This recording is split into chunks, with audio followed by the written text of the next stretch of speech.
Ang OKC number 2 sa West ngayon as of November 24. Meron silang 11-4 record, 6 game winning streak. Ang leading scorer nila si Shai Gilgeous-Alexander, 30 points per game. Pangalawa si Jalen Williams, pangatlo si Holmgren na meron tig 17 points. Ang pang-apat nilang best player doon si Josh Giddey. So ito yun na, dati si Josh Giddey pinagmamalaki na hindi pa siya nakakatikim ng biniyak na pinya. Alam nyo na yon. Kaso may mga post nga sa internet na di umano meron siyang nakarelasyon na 15 years old. Ang naglabas pa ng mga photos na yon ay mismong yung babae. Agad naman dinilit kaso late na ang lahat.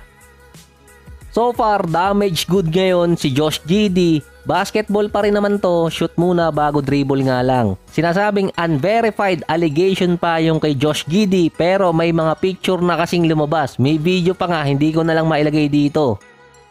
So sabi nga nila, age doesn't matter. Let's find out. Kaso nga may tama naman kasing edad talaga, may batas pa rin naman kasing sinusunod. Base kasi doon kapag napatunayan na below 16 years old nung time na di umano nagkaroon sila ng alam nyo na kahit may consent pa yon nung babae, makakasuhan pa rin si Josh Giddey. Sounds like statutory grapes dahil age consent sa Oklahoma based sa state law nila 16 years old. Nag-commit na ng kaso si Giddey doon kung sakaling meron talaga nangyari. Kaso pinost kasi ng babae na meron eh. Ang malala lang doon kung na-claim pa ng babae na nangyari yon at yung picture ay hindi recent or sabihin nating mas matagal na, mas babata yung edad ng babae at doon mas madadali si Giddey.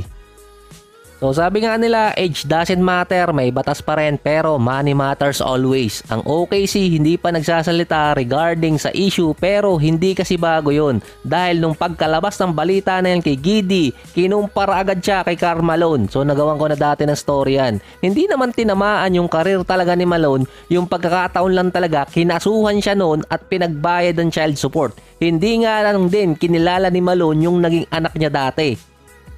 Iba ang era noon kesa ngayon. Ma-post ka lang damay kung saang organization ka nandun. Hindi pa rin nagbibigay ng statement ang NBA regarding kay Giddey. Hindi man siya madala sa korte, makalasot man siya sa kaso kapag dumating yung next year or off-season at mainit pa rin yung balita, matatamaan doon ang karir ni Giddey. Yun na kasi ang sinasabi ngayon. Sabihin natin good or bad publicity, still publicity. Pero iba ang NBA, kailangan nga nila ng bagong TV network deals. Base din kasi sa rule, mahigpit talaga ang liga sa katulad na naging issue ngayon ni Josh Giddey dahil minor.